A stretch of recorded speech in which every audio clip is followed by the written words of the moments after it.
अस्सलाम वालेकुम dear students. आज हम पढ़ने जा रहे हैं मीडियन। ठीक है जी। बेसिकली मीडियन क्या होता है? मीडियन हमारी जो होती है मिडल वैल्यू होती है, हमारे डाटा की जो मिडल वैल्यू होती है उसको हम नाम दे देते हैं मीडियन।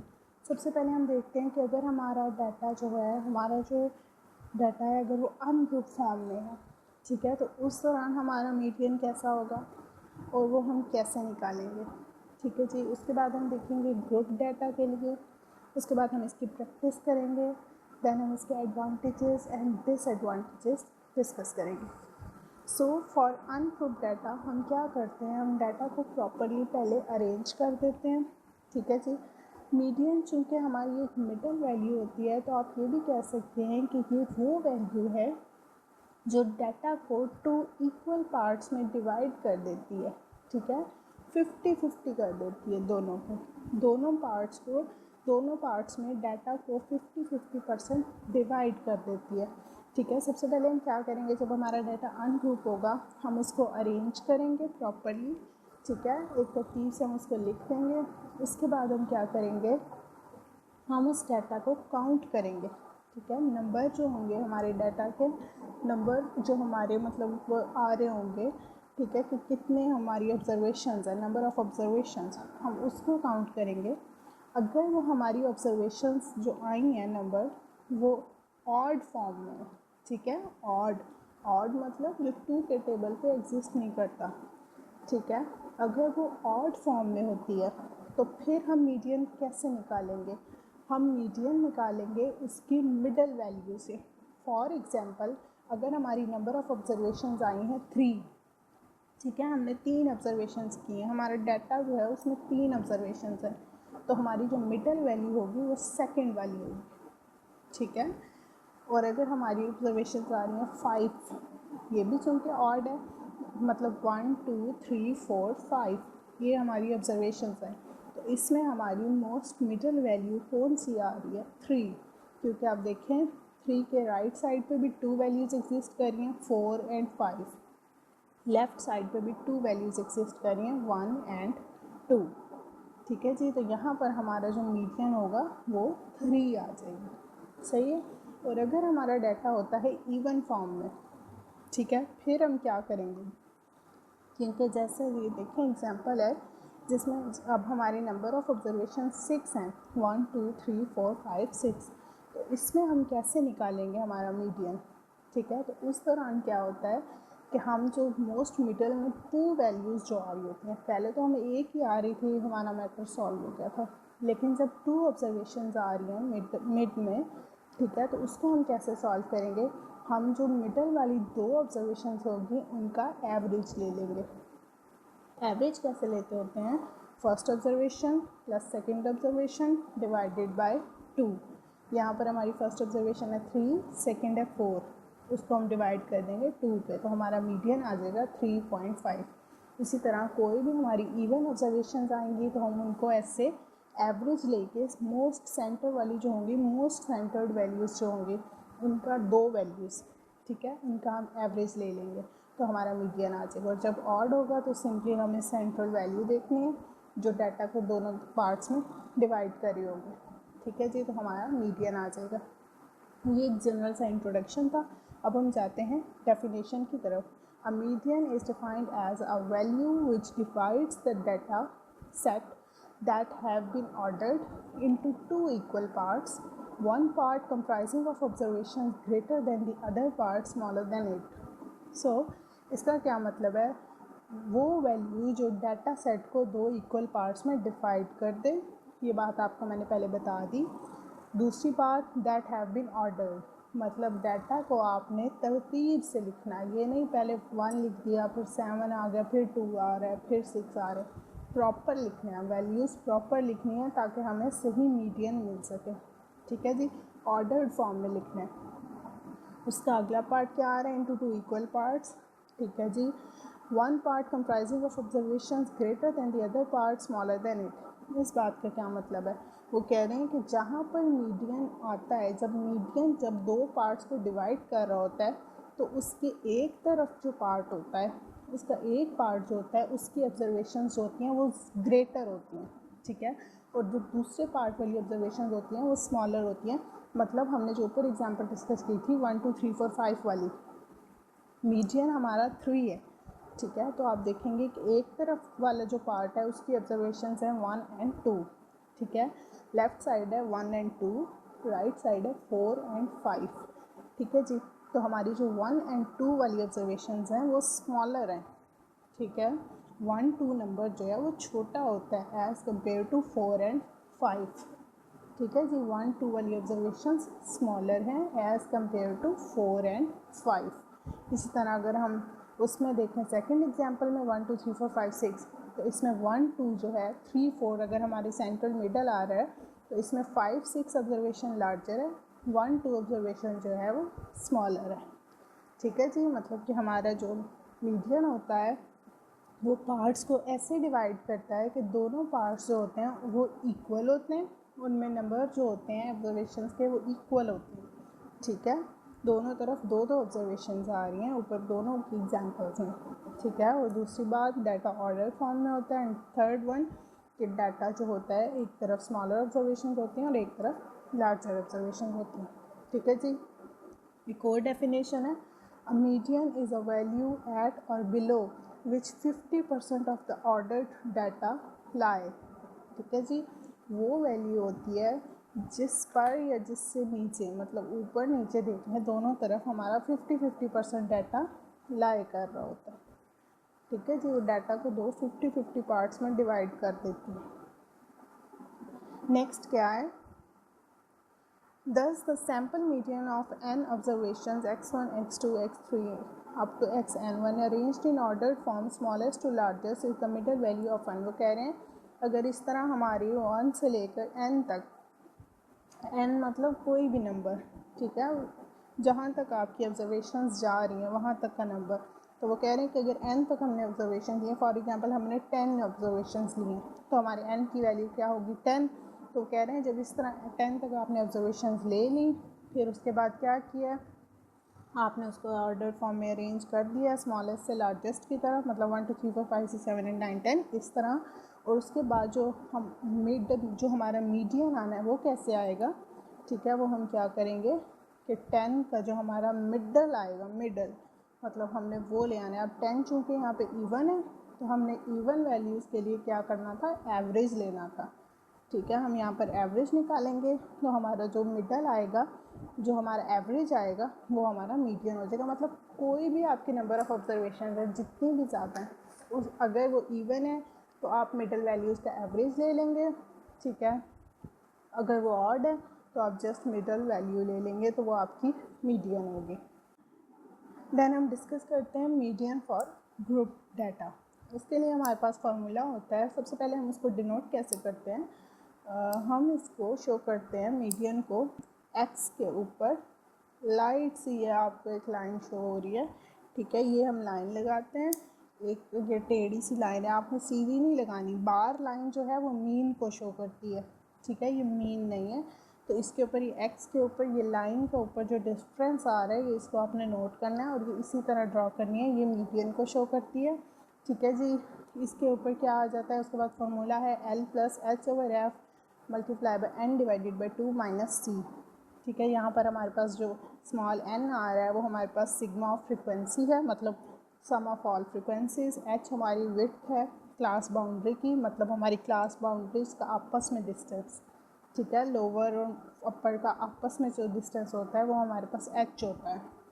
आप ये भी कह सकते हैं upper class boundary minus lower class boundary, तो हमारे पास h आ जाता है। उसके बाद आती है f हमारा फ्रीक्वेंसी है, और यहाँ पर ये कौन सी फ्रीक्वेंसी है, frequency against the cumulative frequency. आगे हम फार्मूला करेंगे, हम न्यूमेरिकल करेंगे तो उसमें आपको ज़्यादा अच्छी समझ आएगी इन चीज़ों की। उसके बाद c आता है, c हमारे पास कम्युलेटिव फ्रीक्वेंसी है, वो भी हम आगे डिस्कस करते हैं। उसके बाद हमारे पास L आ रहा है, lower class boundary of highlighted interval. Median find करते हुए हम एक इंटरवल को हाईलाइट करते होते हैं, ठीक है जी। तो उस हाईलाइटेड इंटरवल की जो लोअर क्लास बाउंड्री होगी वो हमारे पास L होगा। इन सब चीज़ों को हम जब फार्मूला में पुट करेंगे तो हमारा मीडियन आ जाएगा, ठीक है जी। अब ये सारी बातें आपको थोड़ी नहीं समझ आई होंगी, लेकिन हम ये न्यूमेरिकल सॉल्व करेंगे तो इंशाल्लाह आपको समझ आ जाएगा कि ये कैसे हुआ। ठीक है जी।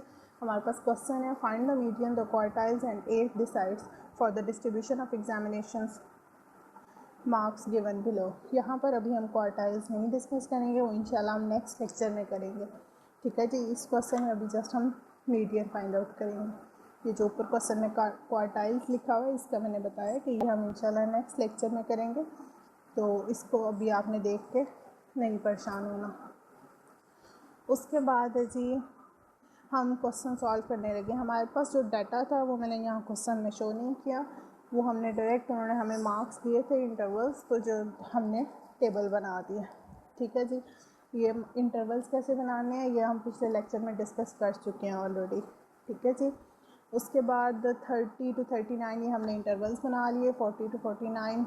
उसके बाद ये हमने इंटरवल्स जब बना लिए हैं, उसके बाद हमने आगे फ्रीक्वेंसी निकाल ली। ठीक है। उसके बाद हमने क्लास बाउंड्रीज़ बना ली, फिर हमने मिड पॉइंट निकाल लिया, फिर उसके बाद हमने नंबर ऑफ़ स्टूडेंट्स फ्रीक्वेंसी को दोबारा अलग से लिख लिया, क्योंकि हमने कम्युलेटिव फ्रीक्वेंसी निकालनी थी, तो उसको हम करीब करना चाह रहे थे। फिर हमने कम्युलेटिव फ्रीक्वेंसी निकाली। ये सारी चीज़ें हम ऑलरेडी डिस्कस कर चुके हैं। यहाँ पर जो न्यू थिंग थी वो थी कम्युलेटिव फ्रीक्वेंसी। ठीक है। चले मैं पिछला भी थोड़ा हिंट दे देती हूँ कि इंटरवल्स हमने कैसे बनाए थे। हम जो थे वो मतलब एक इक्वल बैलेंस के साथ हमने इंटरवल्स बनाने होते हैं, जिसमें मतलब सारी वैल्यूज़ के सेम इंटरवल्स आ रहे होते हैं। अगर फर्स्ट इंटरवल में 9 का डिस्टेंस है, 8 का डिस्टेंस है, तो आगे भी 8 का आएगा, आगे भी 9 का ही आएगा। अगर फर्स्ट में 5 का डिस्टेंस है देन आगे भी 5 का होगा। सारे इंटरवल्स में 5 का डिस्टेंस होगा। और एक इंटरवल जहाँ पे ख़त्म होता है 39 जैसा ख़त्म हुआ है, तो अगला 39 से शुरू नहीं करना, वो 40 से करना। ठीक है। और सेम डिफरेंस आना चाहिए इंटरवल्स का। उसके बाद फ्रीक्वेंसी, मतलब जितनी दफ़ा आपकी वैल्यू एग्जिस्ट की है वो हमने निकाल ली। क्लास बाउंड्री कैसे बनाते हैं? क्लास बाउंड्री बनाते हैं ऐसे कि जो आपका लोअर इंटरवल होता है, लोअर क्लास लिमिट, उसमें से 0.5 माइनस करते हैं। ठीक है। उसमें से 0.5 माइनस किया, वो लिख दिया, तो हमारी लोअर क्लास बाउंड्री बन जाती है। उसके बाद जो अपर क्लास लिमिट होती है उसमें 0.5 ऐड कर दें तो हमारी अपर क्लास लिमिट बन जाती है। ठीक है जी। मतलब यहाँ पर हमारी 30 जो थी, फर्स्ट इंटरवल देखें आप, तो 30 जो थी वो हमारी लोअर क्लास लिमिट थी, उसमें से हमने 0.5 निकाल दिया, तो ये हमारी लोअर क्लास बाउंड्री बन गई। और 39 जो थी वो हमारी अपर क्लास लिमिट थी, उसमें से हमने 0.5 ऐड कर दिया, तो ये हमारी अपर क्लास बाउंड्री बन गई और वो हमने लिख दी। इसी तरह हम सारा ऐसे ही करते जाएंगे, तो ये हमारी क्लास बाउंड्रीज़ बनती जाएंगी। और आप नोट करेंगे कि क्लास बाउंड्रीज़ में भी वही आपस में डिफरेंस आएगा जो ये हमारे पास क्लास इंटरवल्स में था। ठीक है जी। यहाँ पर जो इन्होंने मार्क्स लिखा हुआ है वो मतलब क्लास इंटरवल्स ही है। ठीक है जी। और फिर मिड पॉइंट कैसे निकालते हैं?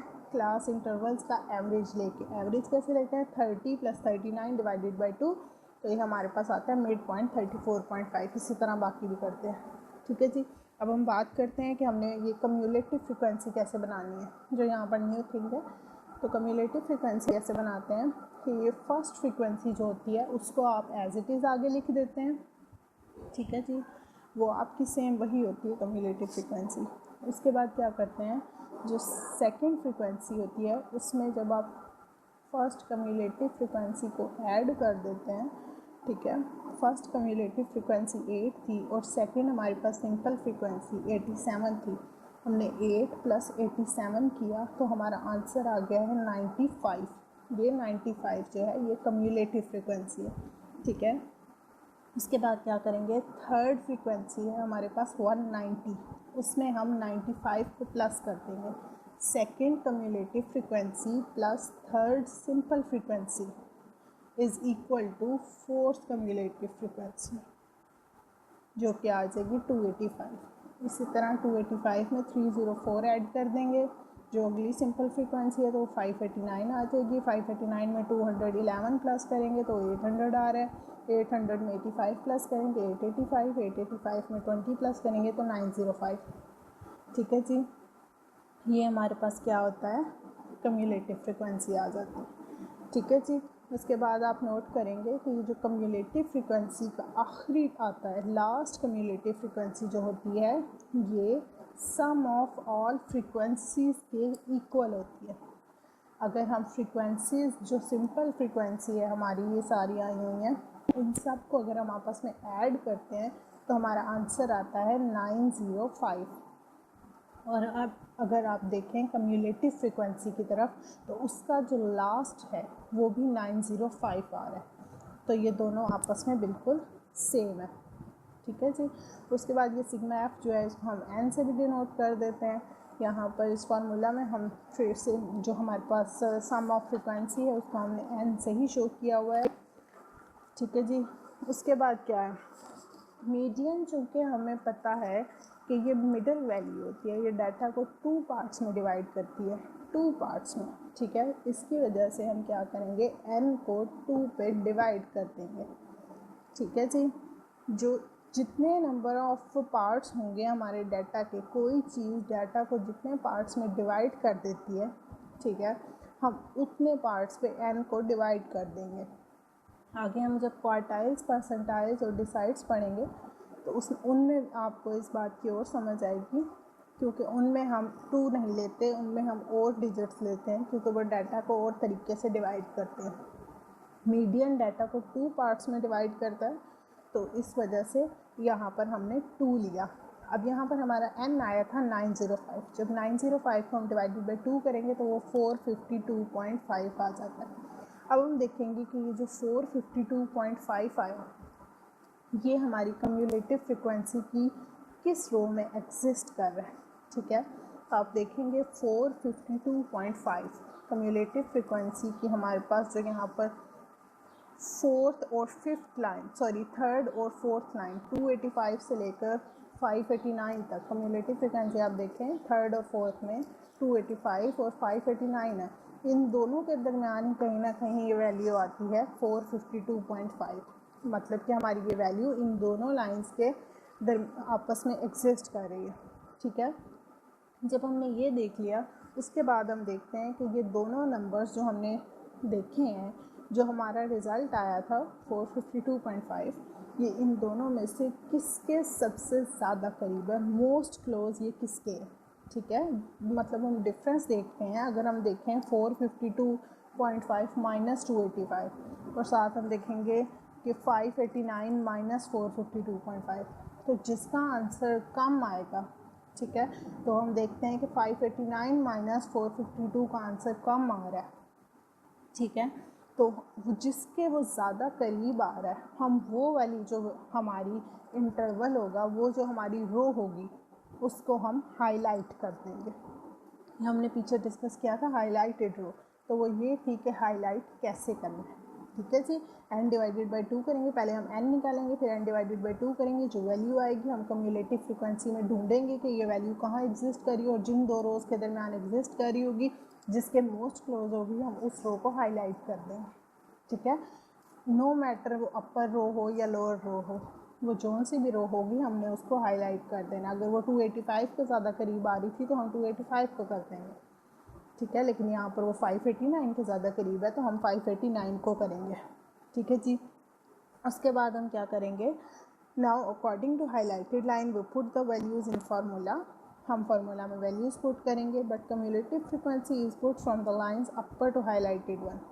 हम कम्युलेटिव फ्रिक्वेंसी, ठीक है, वो कैसे पुट करेंगे, हमने बाकी सारी चीज़ें जो फार्मूला में ऐड करनी थी एल एच एफ एन सब कुछ हम इस हाईलाइटेड रो के मुताबिक करेंगे, लेकिन जो कम्युलेटिव फ्रिक्वेंसी है वो नहीं करेंगे।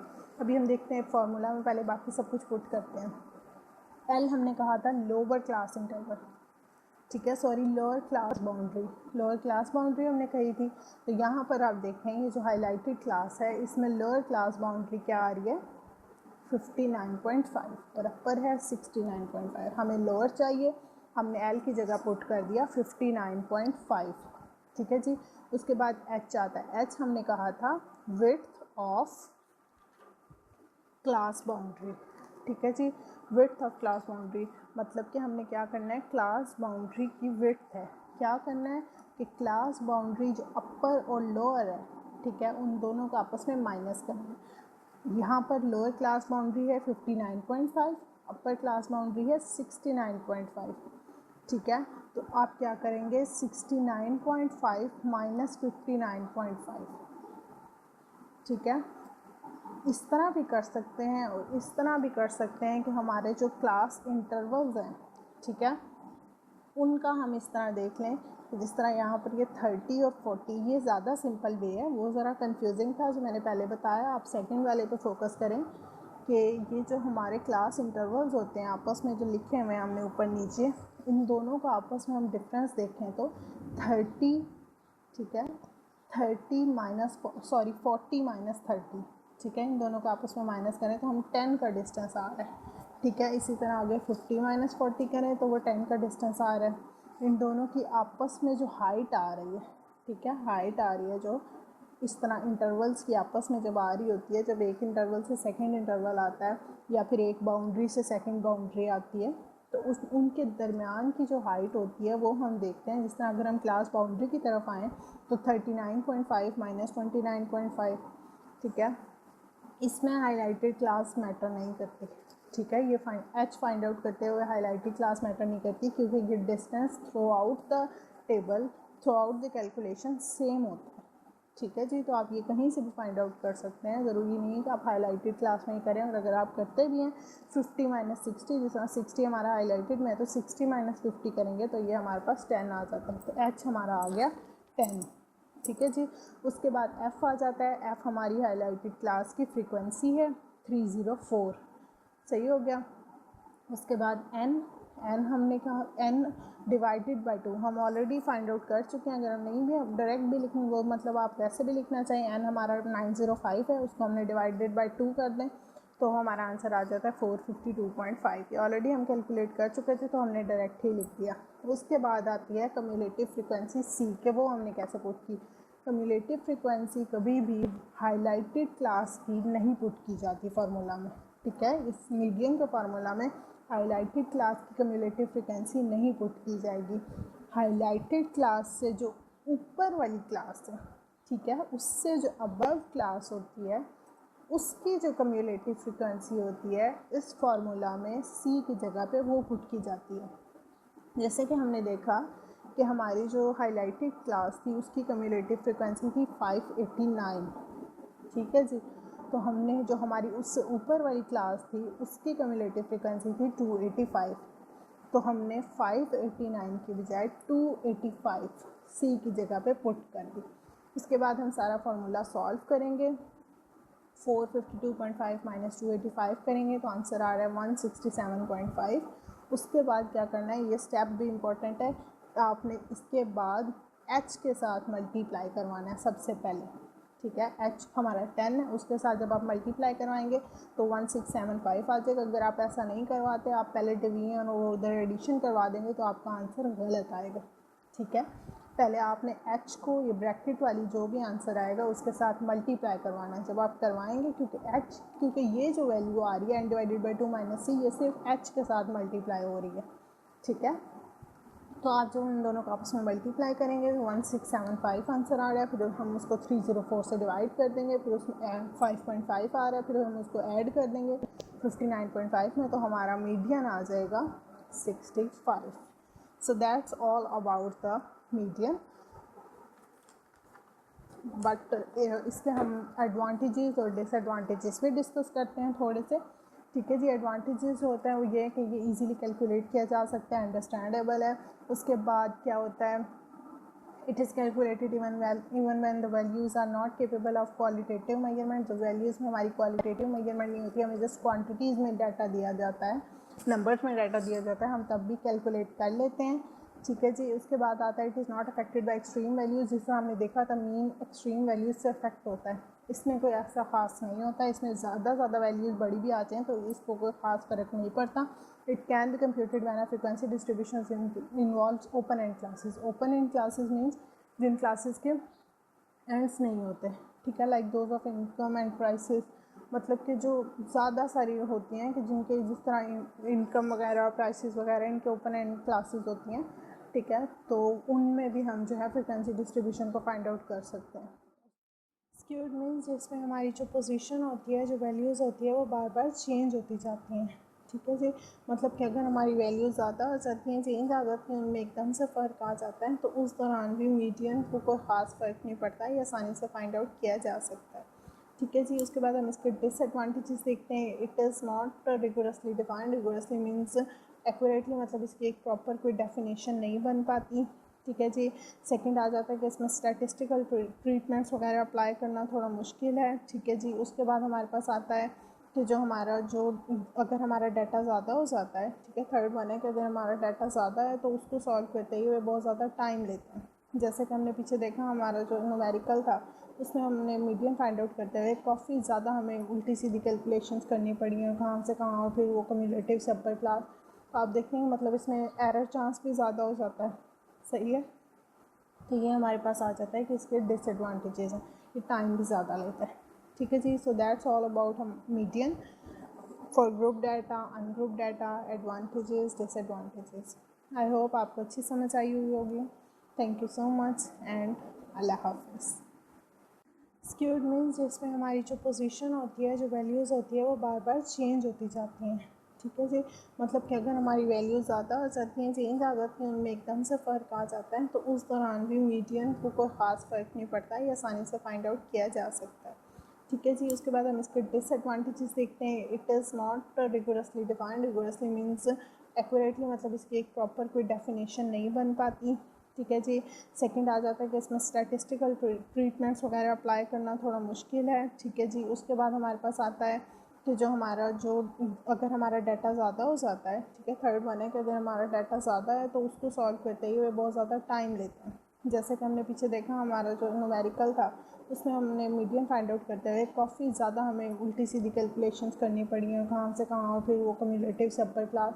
तो आप देखेंगे मतलब इसमें एरर चांस भी ज़्यादा हो जाता है। सही है।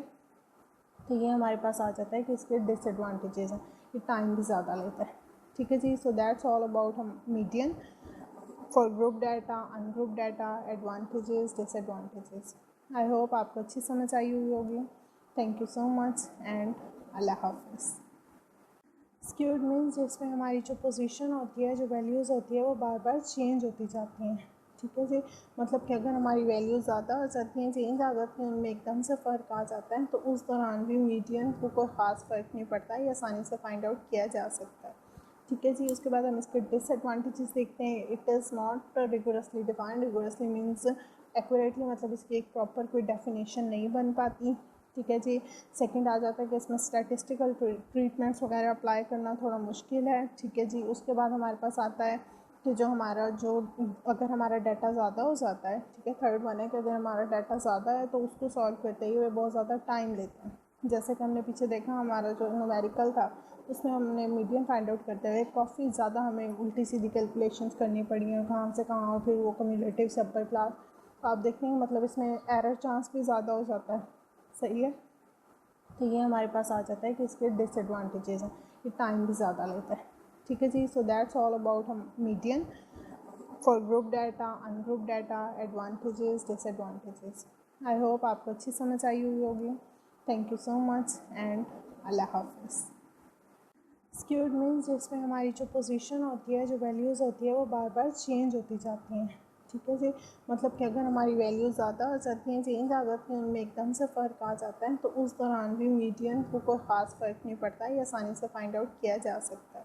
ठीक है जी। उसके बाद हम इसके डिसएडवांटेजेस देखते हैं। It is not rigorously defined. Rigorously means accurately, मतलब इसकी एक प्रॉपर कोई डेफिनेशन नहीं बन पाती। ठीक है जी। सेकंड आ जाता है कि इसमें स्टैटिस्टिकल ट्रीटमेंट्स वगैरह अप्लाई करना थोड़ा मुश्किल है। ठीक है जी। उसके बाद हमारे पास आता है कि अगर हमारा डाटा ज़्यादा हो जाता है, ठीक है, थर्ड वन है कि अगर हमारा डाटा ज़्यादा है तो उसको सॉल्व करते हुए बहुत ज़्यादा टाइम लेते हैं। जैसे कि हमने पीछे देखा, हमारा जो न्यूमेरिकल था उसमें हमने मीडियन फाइंड आउट करते हुए काफ़ी ज़्यादा हमें उल्टी सीधी कैलकुलेशंस करनी पड़ी हैं, कहाँ से कहाँ, और फिर वो कम्युलेटिव से अपर क्लास। तो आप देखेंगे मतलब इसमें एरर चांस भी ज़्यादा हो जाता है। सही है। तो ये हमारे पास आ जाता है कि इसके डिसएडवांटेजेस हैं, ये टाइम भी ज़्यादा लेता है। ठीक है जी। So that's all about hmm median for group data, ungroup data, advantages, disadvantages. I hope आपको अच्छी समझ आई हुई होगी। Thank you so much and अल्लाह हाफिज़।